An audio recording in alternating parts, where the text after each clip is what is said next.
Section 27 of A Popular History of France, Volume 5. A Popular History of France from the Earliest Times, Volume 5, by François Guizot, translated by Robert Black. Chapter 40. Louis XIII, Richelieu, Catholics and Protestants, Part II. The Royal Marine had hardly an existence. After the capture made by Soubise, help had to be requested from England and Holland. The marriage of Henrietta of France, daughter of Henry IV, with the Prince of Wales, who was soon to become Charles I, was concluded. The English promised 8 ships. The treaties with the United Provinces obliged the Hollanders to supply 20, which they would gladly have refused to send against their brethren, if they could. The cardinal even required that the ships should be commanded by French captains. "One lubber may ruin a whole fleet," said he, "and a captain of a ship, if assured by the enemy of payment for his vessel, may undertake to burn the whole armament, and that the more easily, inasmuch as he would think he was making a grand sacrifice to God for the sake of his religion." Meanwhile Soubise had broken through the feeble obstacles opposed to him by the Duke of Vendome, and, making himself master of all the trading vessels he encountered, soon took possession of the islands of Re and Oleron, and effected descents even into Medoc, whilst the Duke of Rohan, leaving the duchess his wife, Sully's daughter, at Castres, where he had established the seat of his government, was scouring Lower Languedoc and the Cevennes to rally his partisans. The insurrection was very undecided, and the movement very irregular. Nimes, Uzes, and Alais closed their gates; even Montauban hesitated a long while before declaring itself. The Duke of Epernon ravaged the outskirts of that place. "At night," writes his secretary, "might be seen 1,000 fires. Wheat, fruit trees, vines, and houses were the food that fed the flames." Marshal Themines did the same all round Castres, defended by the Duchess of Rohan. There were negotiations, nevertheless, already. Rohan and Soubise demanded to be employed against Spain in the Valteline, claiming the destruction of Fort Louis. Parleys mitigated hostilities. The Duke of Soubise obtained a suspension of arms from the Dutch Admiral Haustein, and then, profiting by a favourable gust of wind, approached the fleet, set fire to the admiral's ship, and captured 5 vessels, which he towed off to the island of Re. But he paid dear for his treachery. The Hollanders, in their fury, seconded with more zeal the efforts of the Duke of Montmorency, who had just taken the command of the squadron. The island of Re was retaken, and Soubise obliged to retreat in a shallop to Oleron, leaving for "pledge his sword and his hat, which dropped off in his flight." Nor was the naval fight more advantageous for Soubise. "The battle was fierce, but the enemy had the worst," says Richelieu in his Memoires.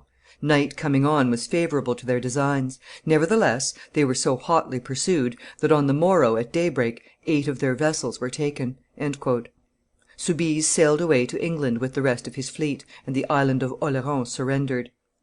The moment seemed to have come for crushing La Rochelle, deprived of the naval forces that protected it; but the cardinal, still at grips with Spain in the Valteline, was not sure of his allies before La Rochelle. In Holland all the churches echoed with reproaches hurled by the preachers against states that gave help against their own brethren to Catholics. At Amsterdam the mob had besieged the house of Admiral Haustein, and the Dutch fleet had to be recalled. The English Protestants were not less zealous.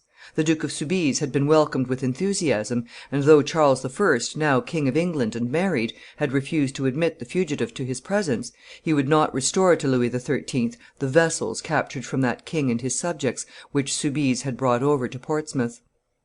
The game was not yet safe, and Richelieu did not allow himself to be led astray by the anger of fanatics who dubbed him State Cardinal.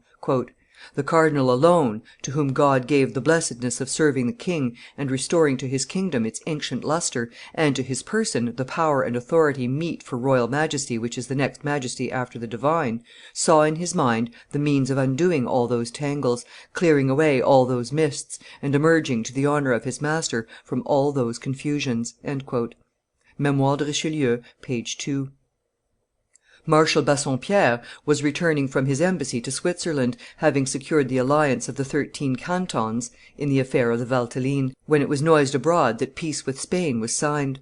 Count du Fargis, it was said, had, in an excess of zeal, taken upon himself to conclude without waiting for orders from Paris. Bassompierre was preparing a grand speech against this unexpected peace; but during the night he reflected that the cardinal had perhaps been not so much astonished as he would have made out. "I gave up my speech," says he, "and betook myself to my jubilee." The Huguenots, on their side, yielded at the entreaties of the ambassadors who had been sent by the English to France, "with orders to beg the Rochellese to accept the peace which the king had offered them," and who omitted neither arguments nor threats in order to arrive at that conclusion; whence it came to pass that, by a course of conduct full of unwonted dexterity, the Huguenots were brought to consent to peace for fear of that with Spain, and the Spaniards to make peace for fear of that with the Huguenots. The greatest difficulty the cardinal had to surmount was in the king's council. He was not ignorant that by getting peace made with the Huguenots, and showing him that he was somewhat inclined to favor their cause with the king, he might expose himself to the chance of getting into bad odor at Rome. But in no other way could he arrive at his Majesty's ends. His cloth made him suspected by the Huguenots. It was necessary, therefore, to behave so that they should think him favorable to them, for by so doing he found means of waiting more conveniently for an opportunity of reducing them to the terms to which all subjects ought to be reduced in a state, that is to say, inability to form any separate body, and liability to accept their sovereign's wishes.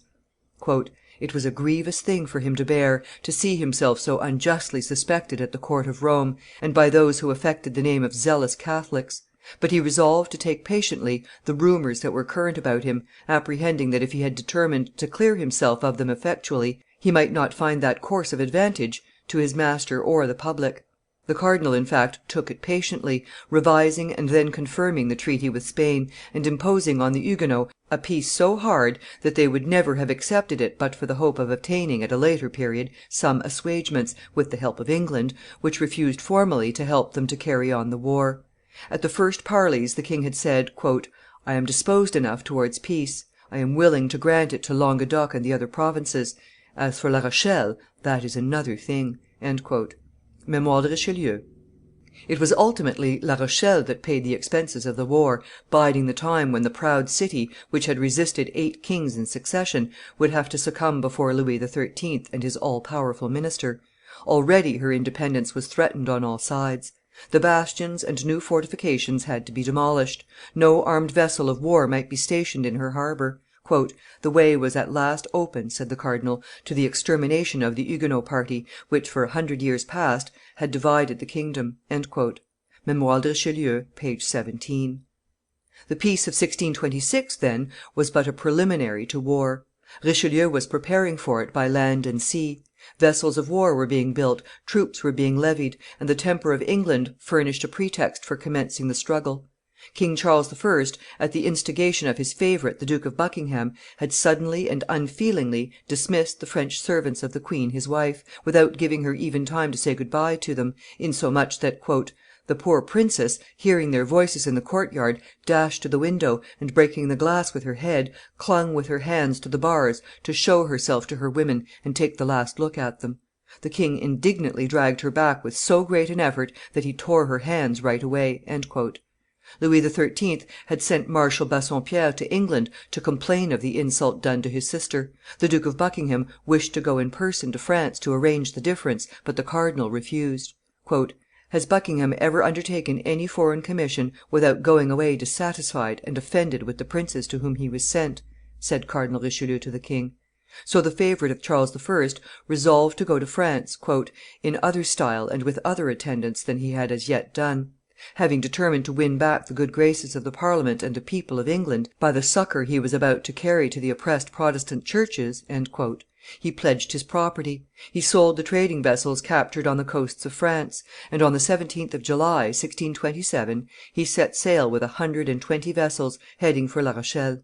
Soubise was on board this ship, and the Duke of Rohan, notified of the enterprise, had promised to declare himself the moment the English set foot in France. Already he was preparing his manifesto to the churches, avowing that he had summoned the English to his legitimate defence, and that, since the king had but lately been justified in employing the arms of the Hollanders to defeat them, much more reasonably might he appeal to those of the English their brethren for protection against him.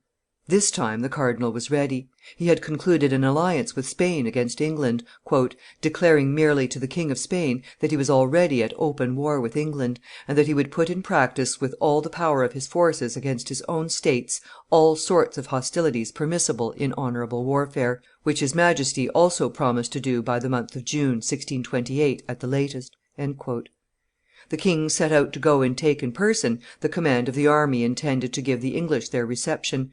He had gone out ill from the Parliament, where he had been to have some edicts enregistered. "I did nothing but tremble all the time I was holding my bed of justice," he said to Bassompierre. "It is there, however, that you make others tremble," replied the marshal. Louis XIII. Was obliged to halt at Villeroi, where the cardinal remained with him, "being all day at his side, and most frequently not leaving him at night. He, nevertheless, had his mind constantly occupied with giving orders, taking care, above everything, to let it appear before the king that he had no fear. He preferred to put himself in peril of being blamed or ruined in well doing, rather than, in order to secure himself, to do anything which might be a cause of illness to his Majesty." In point of fact, Richelieu was not without anxiety, for Sieur de Toiras, a young favorite of the king's, to whom he had intrusted the command in the Island of Re, had not provided for the defence of that place so well as had been expected. Buckingham had succeeded in effecting his descent. The French were shut up in the fort of St. Martin, scarcely finished as it was, and ill provisioned. The cardinal "saw to it directly, sending of his own money, because that of the king was not to be so quickly got at, and because he had at that time none to spare. He despatched Abbe Marcillac, who was in his confidence, to see that everything was done punctually and no opportunity lost. He did not trouble himself to make reports of all the despatches that passed, and all the orders that were within less than a fortnight given on the subject of this business during the king's illness, in order to provide for everything that was necessary, and to prepare all things in such wise that the king and France might reap from them the fruit which was shortly afterwards gathered in." Meanwhile La Rochelle had closed her gates to the English, and the old Duchess of Rohan had been obliged to leave the town in order to bring Soubise in with her. "Before taking any resolution," replied the Rochellese authorities to the entreaties of the duke, who was pressing them to lend assistance to the English, "we must consult the whole body of the religion, of which La Rochelle is only one member." An assembly was already convoked to that end at Uzes, and when it met, on the 11th of September, the Duke of Rohan communicated to the deputies from the churches the letter of the inhabitants of La Rochelle, "not such a one," he said, "as he could have desired, but such as he must make the best of." The King of England had granted his aid and promised not to relax until the Reformers had firm repose and solid contentment, provided that they seconded his efforts. "I bid you thereto in God's name," he added; "and for my part, were I alone, abandoned of all, I am determined to prosecute this sacred cause even to the last drop of my blood and to the last gasp of my life." The assembly fully approved of their chief's behavior, accepting "with gratitude the King of England's powerful intervention, without, however, loosing themselves from the humble and inviolable submission which they owed to their king." The consuls of the town of Milhaud were bolder in their reservations. "We have at divers time experienced," they wrote to the Duke of Rohan, whilst refusing to join the movement, "that violence is no certain means of obtaining observation of our edicts, for force extorts many promises, but the hatred it engenders prevents them from taking effect." The duke was obliged to force an entrance into this small place. La Rochelle had just renounced her neutrality and taken sides with the English, "flattering ourselves," they said in their proclamation, "that, having good men for our witnesses and God for our judge, we shall experience the same assistance from His goodness as our fathers had aforetime." M. de la Milliere, the agent of the Rochellese, wrote to one of his friends at the Duke of Rohan's quarters, "Sir, I am arrived from Villeroi, where the English are not held as they are at Paris to be a mere chimera. Only I am very apprehensive of the September tides, and lest the new grape should kill us off more English than the enemy will. I am much vexed to hear nothing from your quarter to second the exploits of the English, being unable to see without shame foreigners showing more care for our welfare than we ourselves show. I know that it will not be M. de Rohan's fault nor yours that nothing good is done. I forgot to tell you that the cardinal is very glad that he is no longer a bishop, for he has put so many rings in pawn to sell munitions to the islands, that he has nothing remaining wherewith to give the episcopal benediction. The most zealous amongst us pray God that the sea may swallow up his person as it has swallowed his goods. As for me, I am not of that number, for I belong to those who offer incense to the powers that be." It was as yet a time when the religious fatherland was dearer than the political. The French Huguenots naturally appealed for aid to all Protestant nations. It was even now an advance in national ideas to call the English who had come to the aid of La Rochelle foreigners. Toiras, meanwhile, still held out in the fort of St. Martin, and Buckingham was beginning to "abate somewhat of the absolute confidence he had felt about making himself master of it, having been so ill advised as to write to the king his master that he would answer for it." The proof of this was that the burgess of La Rochelle, named Lalleux, went to see the king with authority from the Duke of Angouleme, who commanded the army in his Majesty's absence, and that he proposed that the English should retire, provided that the king would have Fort Louis dismantled. The Duke of Angouleme was inclined to accept this proposal, but the cardinal forcibly represented all the reasons against it. "It will be said, perhaps, that if the Island of Re be lost, it will be very difficult to recover it." This he allowed, but he put forward, to counterbalance this consideration, another, that if honor were lost, it would never be recovered, and that if the Island of Re were lost, he considered that his Majesty was bound to stick to the blockade of Rochelle, and that he might do so with success. Upon this, his Majesty resolved to push the siege of Rochelle vigorously, and to give the command to Milord, his brother, "but Monsieur was tardy as usual, not wanting to serve under the king when the health of his Majesty might permit him to return to his army, so that the cardinal wrote to President Le Coigneux, one of the favorite councillors of the Duke of Orleans, to say that if imaginary hydras of that sort were often taking shape in the mind of Monsieur, he had nothing more to say than that there would be neither pleasure nor profit in being mixed up with his affairs. As for himself, he would always do his duty." Monsieur at last made up his mind to join the army, and it was resolved to give aid to the forts in the Island of Re. It was a bold enterprise that was about to be attempted to hold La Rochelle invested and not quit it, and, nevertheless, to send the flower of the force to succor a citadel considered to be half lost; to make a descent upon an island blockaded by a large naval armament, "to expose the best part of the army to the mercy of the winds and the waves of the sea, and of the English cannons and vessels, in a place where there was no landing in order, and under arms." Memoires de Richelieu, p. 361. But it had to be resolved upon, or the Island of Re lost. Toiras had already sent to ask the Duke of Buckingham if he would receive him to terms. On the 8th of October, at 8 A.M., the Duke of Buckingham was preparing to send a reply to the fort, and he was already rejoicing "to see his felicity and the crowning of his labors," when, on nearing the citadel, "there were exhibited to him at the ends of pikes lots of bottles of wine, capons, turkeys, hams, ox tongues, and other provisions, and his vessels were saluted with lots of cannonades, they having come too near in the belief that those inside had no more powder." During the night, the fleet which was assembled at Oleron, and had been at sea for 2 days past, had succeeded in landing close to the fort, bringing up re enforcements of troops, provisions, and munitions.